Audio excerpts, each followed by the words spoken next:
Hello, everyone, and welcome back after almost a month to the Overseers.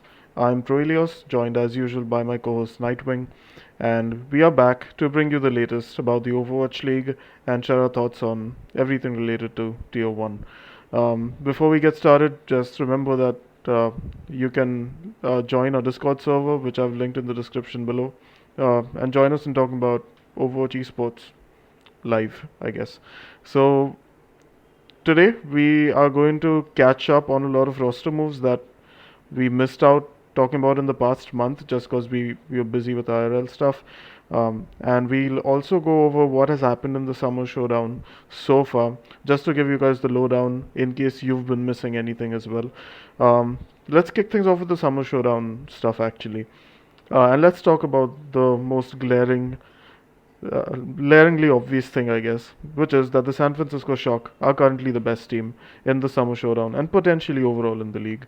Uh, it comes as no surprise because naturally they have been one of the strongest teams across both regions this year.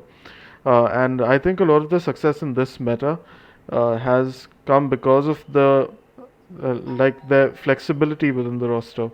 Like you've got Kuluj who has been able to be really effective on the Junker Queen.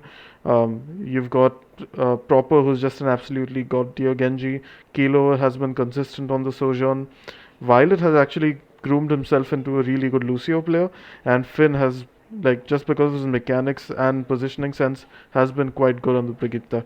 So all in all, a great meta for the Shock. I don't think any team has been able to replicate their level of play yet, and I'm still looking for to see if anyone else can challenge them. Any thoughts on the meta and the Shock, Nightwing? I think the Shock were just naturally made to be quite adaptable, and I think this meta really works in their favor, like you said. Uh, Obviously, they have like really good individual pieces, and they're all really just coming to life, as they have been throughout the rest of the regular season as well, and that's why they haven't lost a single match in the regular season. But I think this particular stage might be the one where they're the most competitive team going into the sort of tournament playoffs, just because these players are really just reaching that next level right now, and other teams are just kind of falling off as well, which we'll also discuss. Uh, I think the Shock is just doing a great job overall, and despite the rest of the league exploding around them, they've got their game plan. They've got their coaching and their players in line, so they're just continuing to do really well, which I think is really good for such an org with such a big legacy to go with. Yeah, I think it helps that the Shock have been really good at very brawly metas in the past. Like naturally, they dominated goats, and I think that kind of strategy comes quite easily to Krusty. You know, the battles of attrition that you have to do, playing with the cooldowns and then working as a team. Like the Shock have been consistently probably the best team in the league at that. So it's working out really well for them. Even though Super's Reinhardt isn't being used right now. Well, Super isn't being used right now. But anyway, I think let's talk about one of the most surprising things that we have seen in this meta, which is that the LA Gladiators are currently winless. They have gone 0 and 4, and I think a lot of us have been gobsmacked by their performance. Like it's quite abysmal, honestly. I think a lot of that has to do with the fact that Shu isn't in the starting lineup, because they've got Funny Astro on the Lucio. Naturally, he's one of the best Lucios out there, and they've got Skewed, who is one of the best Brig players out there. But I think not having Shu there, who has been such a consistent playmaker for the team, they are losing out on a lot of their playmaking potential, and they're just not used to having Shu out of the lineup really. Because I think he's played almost every map before this meta for the Gladiators, so it's been quite weird. They did put him on the Sojourn, while I guess they were uh, dealing with Parafan getting a wrist injury and like Ans not being able to play consistently on the Sojourn. So that didn't work out well for them either. I think another problem that they are facing is that Rhino isn't that good on the Junker Queen. I think that it it's Junker Queen seems to be a role that should come naturally to Rhino, considering that he has good mechanics for a main tank player. But I think he's still warming himself into that role. Um, I don't know. Maybe they should try putting space in for the remaining two games that they have, and still maybe have a chance at qualifying for the playoffs. But honestly, not sure what's gonna happen at this point. They did sign Happy from the Washington Justice, who are undergoing some major changes, and he did put up more consistent showings in the latest game. But I think again they still need to build out that synergy and see what happens. And yeah, I mean, what are your thoughts on the whole situation here, Nightwing? Yeah, I think one of the main points is I think the fact that Reiner is just not as comfortable on the Junker Queen. Obviously, a comparable team would be the Shock, since before this particular stage, the LA Gladiators were kind of winning all the tournament playoffs, but the Shock was right behind them. Um, I think that tank diff is definitely there because in Overwatch 2, as we've seen, like that singular tank is much more important, and so any tiny mistakes you make, or if you're just getting hard gapped by the enemy tank, that really just comes through, and that's what you can see happening with the LA Gladiators. The other thing that I think, which may be a little bit controversial, but I think ever since the beginning of the season, I've always been a little bit unconvinced with their DPS, to be honest. And the fact that they've now integrated Happy into it doesn't really work very well in my eyes, because I don't think he's been able to integrate that well. He's also coming from a team that was sort of dysfunctional in the first place, the Washington Justice. So I think they really just do need more time and more resources to integrate Happy, which is just not working out very well for them.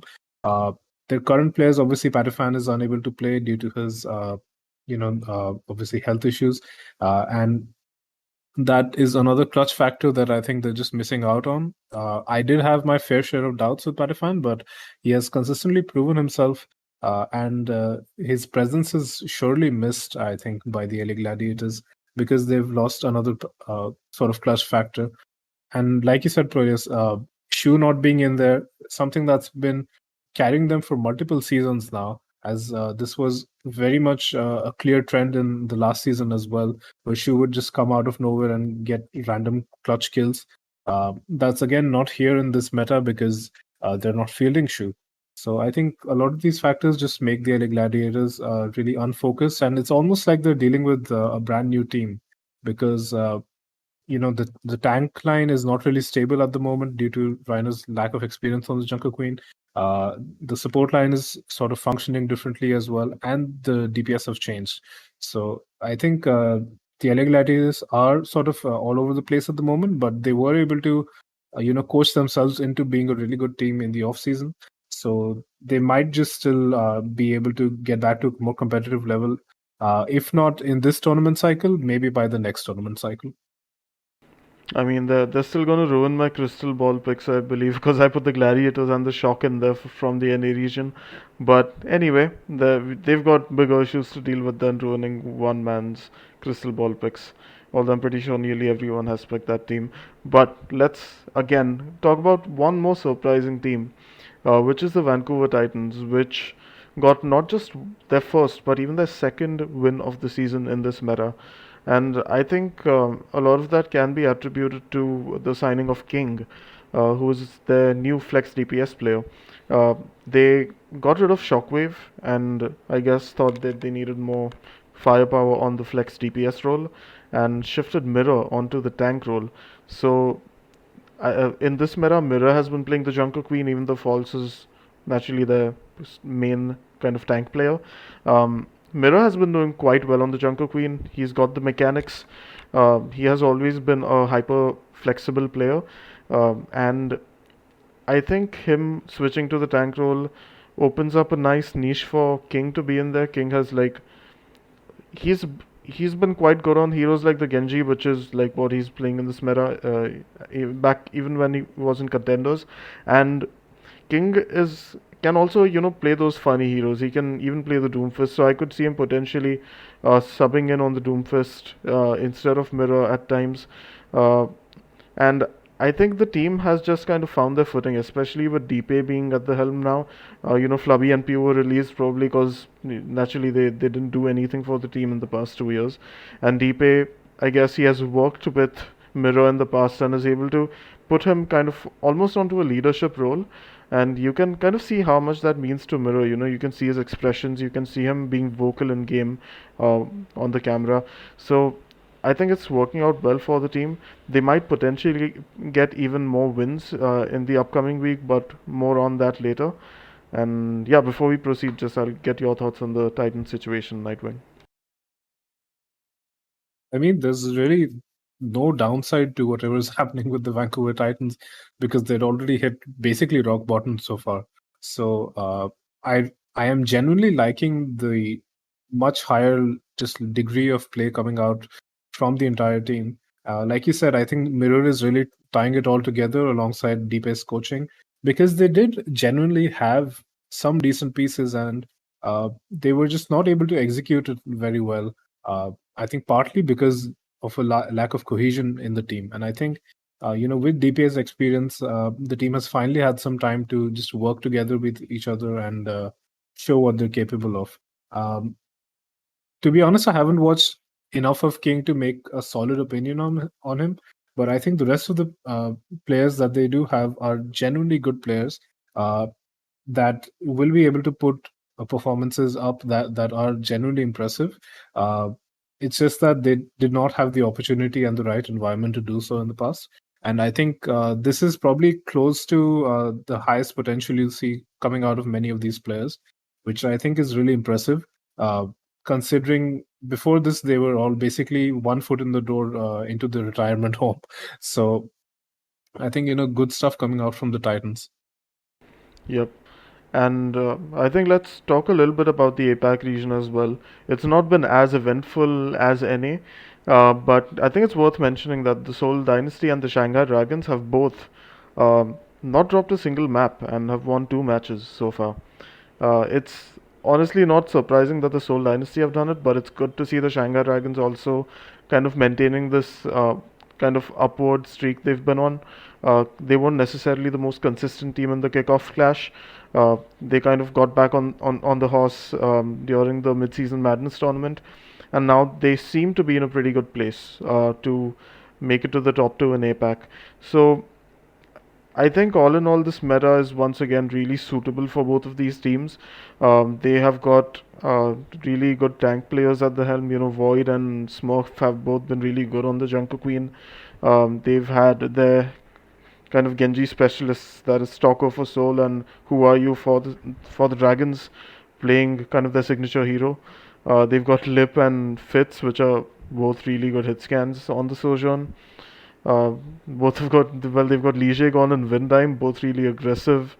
Lucio's mechanically talented, and on the Brig, well, that's a bit of a different story, because the Shanghai Dragons are playing Izayaki currently on the Brig, and the Soul Dynasty are playing Prophet. That's right, Prophet. And I was wondering why they didn't have Creative playing the Brig, because he's the other support player. But turns out he's being traded with Iris from the Houston Outlaws.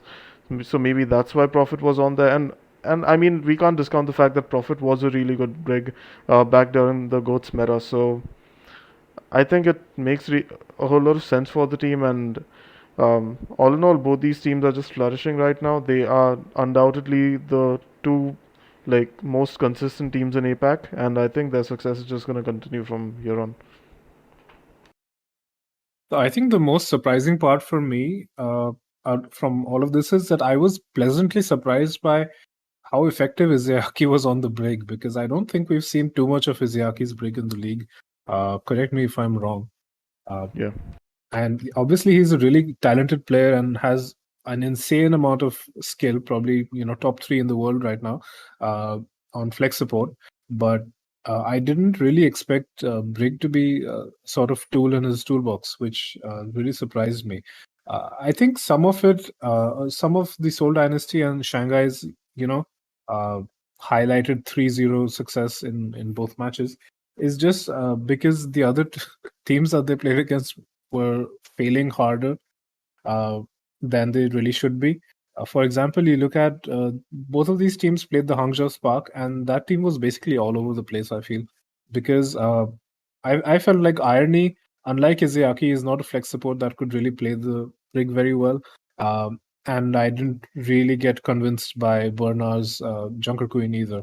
So I think to some degree, it's just that the rest of APAC is not extremely good at the moment. I don't really see the Chengdu Hunters doing anything too great at the moment either. It feels like Seoul and Shanghai are sort of the only horses in the race, and the rest of APAC really needs to step up at the moment. Because currently you've got Guangzhou Charge, who's basically a free win. You've got Hangzhou, who's really struggling in this meta. You've got the LA Valiant, which just does anything on No Hills whims. So at the moment, it feels like APAC is just you know two shining teams, and then everyone else is just sort of there to pass the time, which I hope really changes because APAC viewership is already really low, and if this sort of gameplay continues, and it may just not be sustainable to broadcast it at all, considering how uncompetitive it feels at certain times. Um, but yeah, I think overall, good on the Shanghai Dragons and Seoul Dynasty. I think both of them are still very much in the race to the Grand Championship at the end of the year. Uh, and yeah, good work, and they're adapting really well to the new heroes and the new balance brought in with Overwatch 2. Yeah, I think on that note, we can sort of talk about the roster moves that we kind of missed out talking about and some that happened in this past week. Let's start off in the APAC region first, actually, since we're already there. And let's talk about the Seoul Dynasty, who have traded uh, Creative to the Houston Outlaws in exchange for Iris. And I mean, just before I say anything, Nightwing, which team do you think is getting the better end of the trade? I think there's absolutely no way that the team that's getting Iris is not the one that's profiting more. It's just absolutely insane that you would even consider, I think, trading Iris for Creative in my eyes. I think Creative has been good in very selective scenarios, and the Soul Dynasty has found some success with him, so far this past year. But now that he's being traded, uh, I feel like the Houston Outlaws are not really benefiting from this trade. I think it's just a much better trade on Soul Dynasty's end because like Iris was probably the best BAP or one of the best BAPs in the past years as he's played, and he's beginning to show many other flavors of his talent in many of the other heroes as well. So I think if it were up to me, I would take Iris over Creative any day. But maybe there's just sort of some sort of conditions that the players required, and that's why they went ahead with this trade. Yeah, for sure. I also think that getting Iris is a much better trade, like even from the team perspective, because first of all, Iris is Korean, so he'll just have to go back to Korea, which is no problemo. You don't need any new visa to go back home. Um, Again, Creative is, I think, for the first time ever, going to be playing in the NA region. So first of all, he needs to travel there.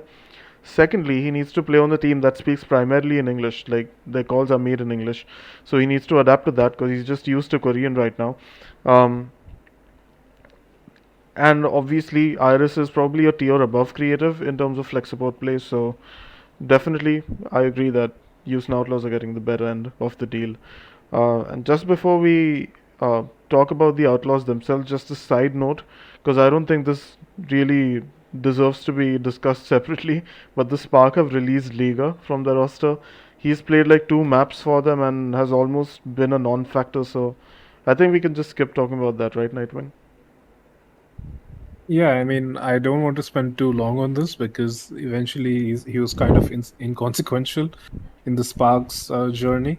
But I think from what we know in the past, a lot of it was due to just Liga really being down in the dumps due to his mental health. And I think that's just a conversation that we need to keep, ongoing and take care of players' health because the kind of grinds that you're seeing in Overwatch League are just not sustainable for anyone to have as a career.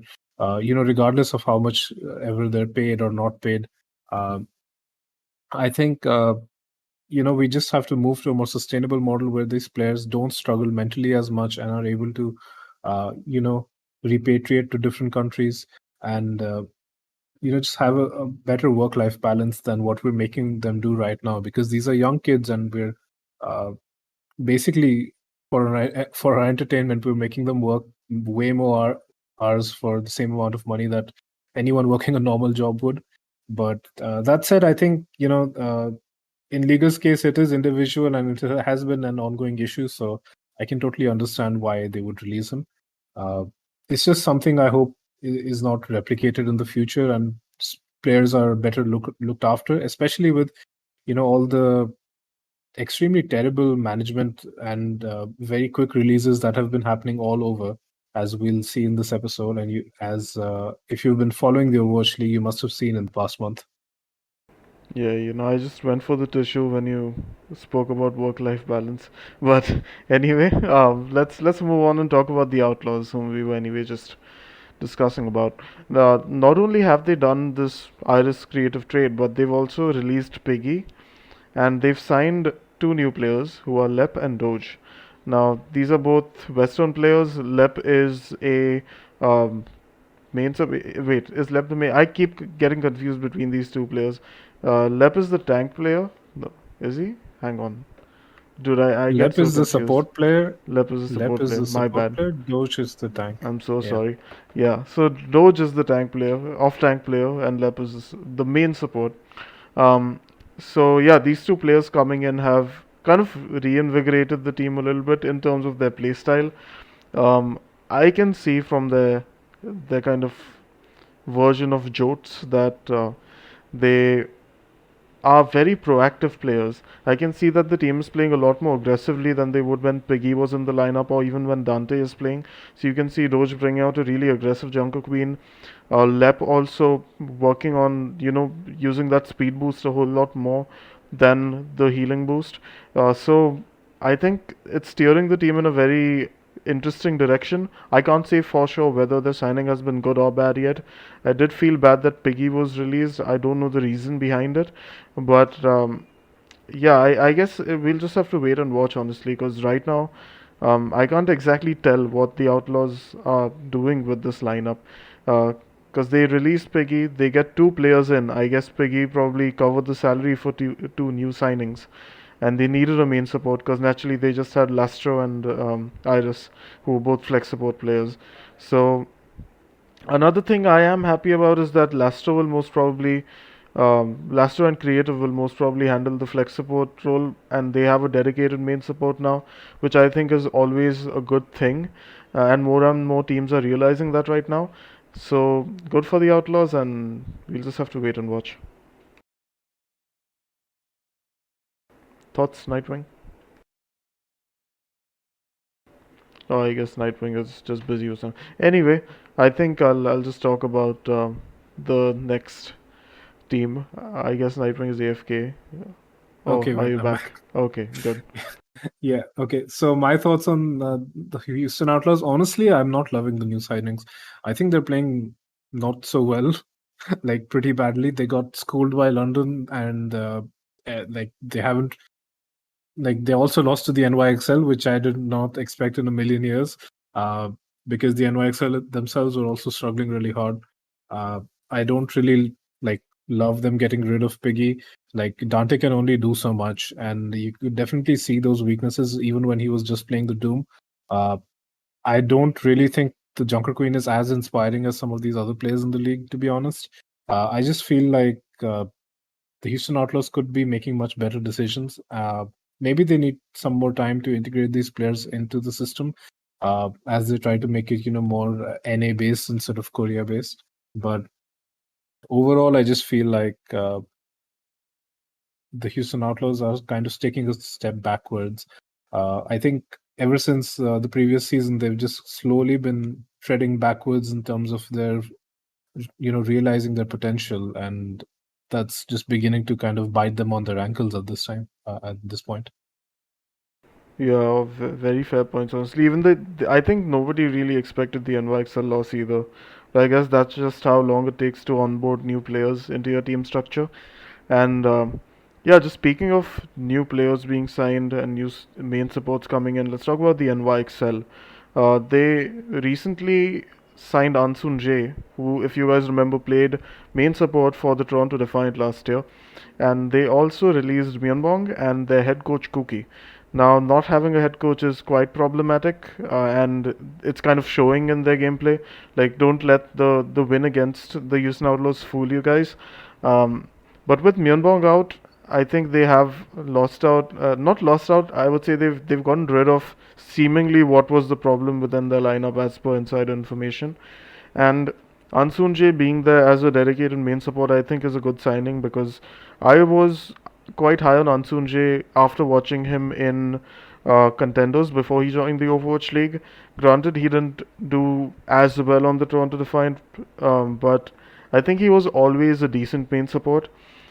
Plus, I know that Ansunje does have good mechanics, so I think he can also flex onto the flex supports if needed. Um, Although they do have two flex supports to cover that. Um, but yeah, all in all, I don't expect this to be a groundbreaking signing because there are way deeper issues with the roster. I think the biggest one probably being Kellen and his inflexibility, but yeah, I guess one issue at a time, right? Yeah, I mean, if anything, I think at least the NYXL have gotten rid of their excessive amount of flex supports, uh, and are sort of balancing it out at this point. I don't really think that uh,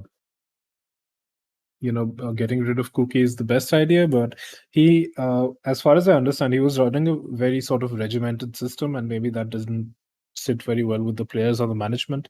So it's possible that that just did not work out very well for the team. Hopefully, they can get someone else in soon, because they also, I think a little while ago, they got rid of another coach as well. Maybe I'm wrong, but the NYXL, I mean, at this point, their season hopes are just kind of dead.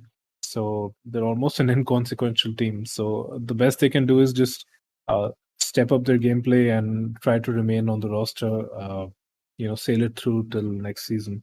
I feel like Ansunje does provide some level of value because when he last played in the league, he was decent. He wasn't, top tier, but he was able to provides some decent value. I didn't see any huge major mistakes, even if I didn't, see many huge plays come out of him. I think overall, I think that's a decent signing. Uh, I don't really know what to say about the NYXL, though. I think overall it's still mostly a negative for them because the team is going to be very disjointed until they get better coaching. Uh, but yeah, they have some roster potential that's I think gone up a little bit now. Yeah, and I think another team that's kind of steering in that same direction, which is just like make small but impactful changes, is the Paris Eternal. Now I mean, I say small, but they released quite a few players. They got rid of Dan, Khan, Vestola, and Redro, and instead signed Lucamino, Rakatak, Kravi, and Malthel. Now, like just to give you guys the lowdown, Lucamino, Rakatak, and Malthel have all been playing most recently for Odyssey, and Kravi has come in from Wisp, which are both contenders teams, and they have kind of been in the upper echelons of play down in contenders, and they seem to have a decent bit of experience in the Junk Queen Goats meta or Jotes as they're calling it. But naturally, they've been signed onto a new roster. They don't have a lot of experience. They don't have any experience, honestly, playing at this level. So they did struggle in the first week itself. We did see the Atlanta Reign beating them, and then Nero coming out, like not coming out, sorry, just coming and sharing his thoughts on them in the interview, saying that he expected more of them because they consist of firstly good players and also players that have had more experience with Junker Queen. So he expected he expects that they will improve as the season progresses, just as they kind of settle in this atmosphere, which I think fair enough because I know, for example, that Lucamino has been in the scene for a while. Like he is a very experienced flex support. It's good to see him finally in the league. You've seen Rack Attack playing alongside him as well on the main support. Malthel is just an interesting flex DPS to be brought into the lineup, although I think he overextends a bit too much. And then Krabi, he was an off-tank player. So the team doesn't have someone to cover their main tanks right now, and they have lost out on some really good players. I think Khan being the best one. So I guess it's just like lower salary players being signed at the moment, and then they'll probably do another major overhaul at the end of the season. That's what I expect. Um, but yeah, I think I'll get your thoughts on this as well, Nightwing. Yeah, so we've seen players like Luke Mino obviously play for Marival Esports, etc.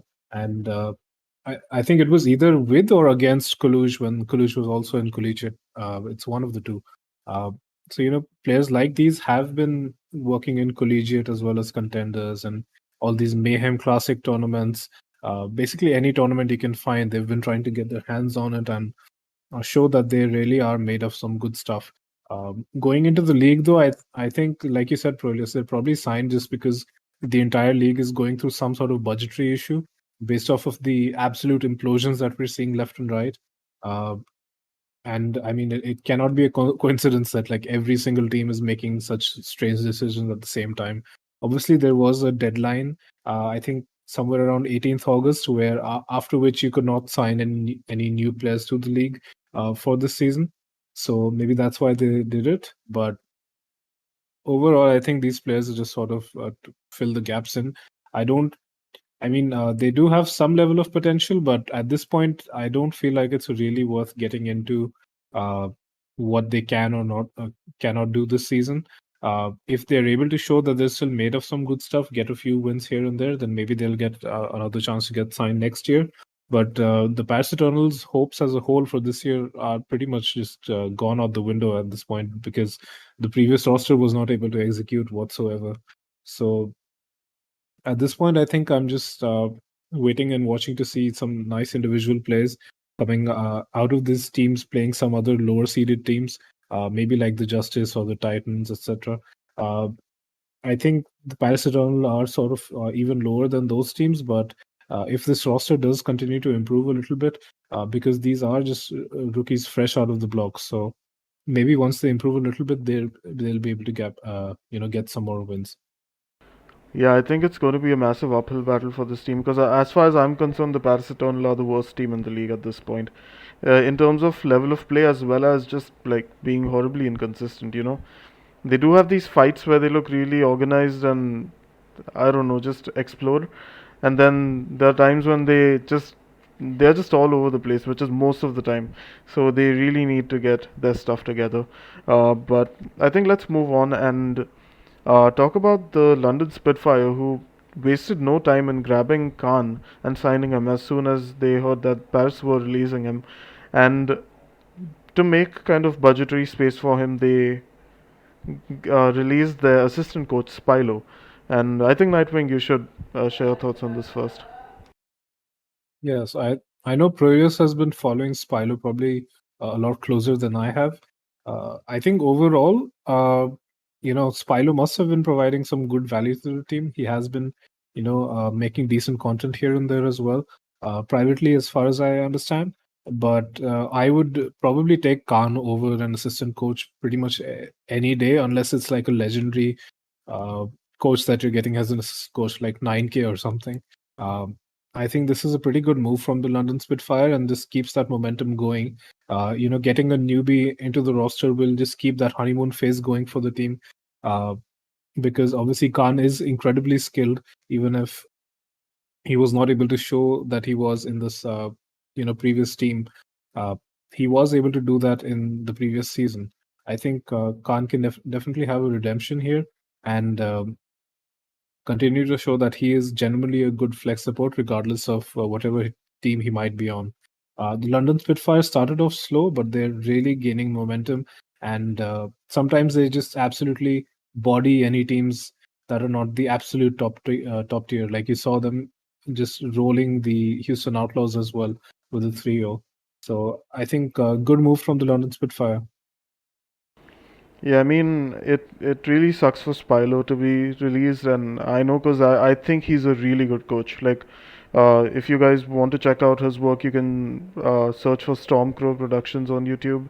You'll find his channel, and I think he's a hell of a coach. He builds up like a great kind of, I guess, coaching chemistry with anyone he talks to.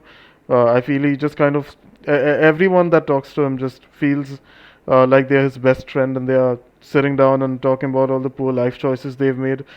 That is their gameplay, and Spyro just walking like all over their gameplay and shitting on them, but at the same time just being really friendly, giving them all the greatest advice he can, and just doing a really good job. So sucks because I know he's a good guy, and he did put out a tweet longer highlighting what exactly happened and how like he doesn't feel any kind of contempt towards the team, but and also he highlighted a lot of like issues with esports and the Overwatch League, which is really interesting. So you guys can go and give that a read. And naturally, signing Khan, I think great move because Landon, although he did just do his job for the team, you could see that he lacked experience. Couldn't he didn't have that pop off potential that we know Khan has on multiple flex supports. So I think this will help propel the Spitfire to new heights once Khan has been integrated into the lineup. I think the Spitfire, honestly, even without Khan, they have been doing really well in this meta. They are probably in the top five teams in the NA region right now, uh, at least in this meta. So it's going to be interesting to see if Khan actually is integrated in this meta itself or in the next meta, because I think it's going to be risky to put him in immediately, because first of all this is a double main support meta and Khan hasn't had any experience on Brig yet. Neither has Landon, but the team has been doing well, so I don't know if you want to remove him at this point. But either way, good signing by the Spitfire, and I hope they do well with him. Um, I think the only team left to talk about is the Washington Justice. They have released three really good players from their lineup. Firstly, they've lost uh, Mag to the Boston Uprising. I mean, I say lost, but they've traded him. They've traded Vigilante to the Atlanta Rain, traded Happy to the LA Gladiators, as I previously mentioned, and they've released Tydola, who's their assistant coach. Like, the only question that is in my mind throughout all this is why the hell is Supreme still on the roster? Like, if okay, hear me out, right? If you've got a malignant tumor, do you cut out the tumor or do you cut just the skin around it? Like, it's actually stupid to me that they've retained Supreme, who seems to be nothing but like a motivational coach that boosts morale, but really knows nothing about the game and strategy in general. And they've lost players like Happy, Vigilante, and Mag, which is insane to me because all of these are really potent players. Like Mag has been popping off on the Junker Queen. He's like one of the best main tank Junker Queens right now. Vigilante, high pop off potential, especially on the Zenyatta. Happy is just a freak of nature when it comes to hit scan. So, firstly, they're going through budgetary issues, I guess, and I don't know. It's all really confusing to me. But it seems like, I mean, that's the word on the street, that the Justice are going to release even more players and just sign a fresh team. But I guess we'll find that out in the next few weeks as to what the approach is going to be. But yeah, Nightwing, why don't you share your thoughts as well? Yeah, as far as I understand, they're not actually able to sign new players for this season. I could be mistaken, but like I said, I think last week was like a deadline of some sort, and they've got the league minimum of 5 players right now. So I think this is the roster that they've got for this particular season, and then maybe next year they'll start fresh with like a low budget 50K minimum salary roster. I don't really know, uh, but yeah, don't quote me on that. But I think that is what the case is. Uh, I think this is mostly just coming down to, like the rest of the league, the teams are really facing some budgetary issues, and I think in some ways, I think it is a smart financial decision that if you're not really doing well, you're not going to get that extra kickback money from winning tournaments. Since you don't have a chance in heck of winning the tournaments, and you're not going to get any playoff or grand finals money, you might as well relieve the contracts of these players and get them traded to other teams. That way, the players are not out of a job. They're still able to play. They're still able to show their stuff. Uh, so I think that's something that Justice has still tried to do, even if obviously, in an ideal scenario where Overwatch esports would be booming a little bit better, instead of how it's starting to die off a little bit, since Overwatch 2 is just not out yet. I think the Justice has always had this streak of trying to care a bit for their players. So I think that can be seen since they've tried to secure these trades. Uh, so that's, I think, still good in my eyes. Competitively, obviously, I don't really see the value in Supreme whatsoever. He has not produced any results. I would put him in the same camp as Flubby or Pew that were released from the Vancouver Titans. Uh, and I don't really see why, besides just trying to be polite, the Washington Justice are retaining this coach, or at least not trying something new, getting a higher caliber of coach in, because clearly the team is uh, pretty confused on what to actually execute in games. So better coaching staff would definitely be a lot more useful. Uh, but yeah, I think the Washington Justice at this point, they're going to just slowly teeter out through the rest of the season, play the games they can. At this point, it's a little bit hard to care about this team because they consistently do this every year, where they're somewhat promising, but mostly they're just doing absolutely nothing. Uh, but yeah, they've got a really expensive player in Decay, uh, and then the rest of them are just sort of filling in the blanks. So I don't really know what to say about this team. I think they're just going to sort of exist until the season ends and then maybe start fresh with even cheaper players. I mean, take us back to the days when Corey and Stratus were DPS players for the team, right? Because people actually cared for the roster back then. So anyway, I think that's it for the roster moves. We, I don't know. I don't know if we really need to address Mag going to the Uprising and Vigilante going to Rain. I think both are just like big gains for their respective teams. Like you can't be upset when you sign Mag or Vigilante. I think with the level of play right now, even happy. So good trades for these teams. I guess they all could use the extra firepower that they've gained. And yeah, I think that's pretty much it for the meat of this podcast episode. I think the only thing that remains to be asked is, are there any games that you think are going to be really, really good next week, Nightwing? I think next week, and honestly until the actual tournament begins, uh, I feel like things will just go as per normal. But looking at the schedule for next week, I feel uh, like you said to me, like before the we actually started recording, so I'm going to steal something from you there. There's Sure. all these lower tier teams playing to struggle to be relevant, to be honest, because some of these teams do have the chance to still make it into the playoffs, uh, and make a sort of Cinderella run into the you know top echelons of the final playoffs of the league. But yeah, so you're going to see teams like maybe the Boston Uprising and Toronto Defiant fight it out, maybe the Vancouver Titans and the Washington Justice, etc. Uh, these aren't going to be exceptional matches. You might even see, the Hangzhou Spark and the LA Valiant match being somewhat relevant because the Hangzhou Spark are sort of slipping and the Valiant are where they are. So these will be somewhat competitive, but overall not very like important matches. I think the Philly Dragons match, if the Philly is able to step up a bit better, might be kind of fun as well. Uh, but yeah, I've spoken about like four matches, so I don't even know if I've left you with any to talk about. But yeah, what are your thoughts? I mean, yeah, like I said earlier, I think the both the Justice games are going to be interesting to watch this week. So the Justice are going to be up against the Vancouver Titans as well as the London Spitfire. I think these three teams are at nearly the same level of play right now. So those will probably be the most like the closest matches and the closest like decent level matches that we are going to see this week.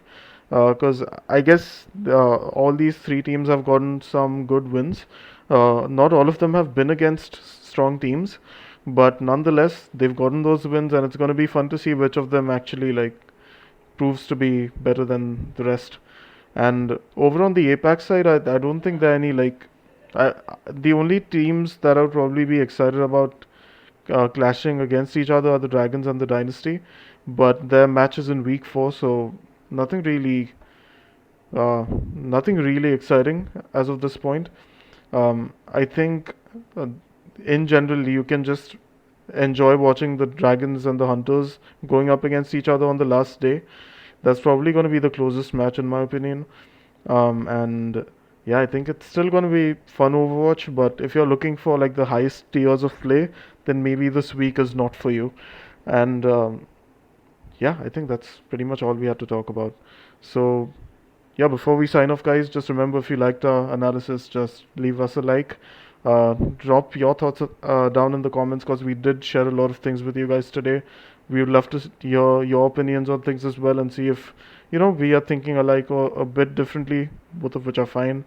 And yeah, any final words, Nightwing?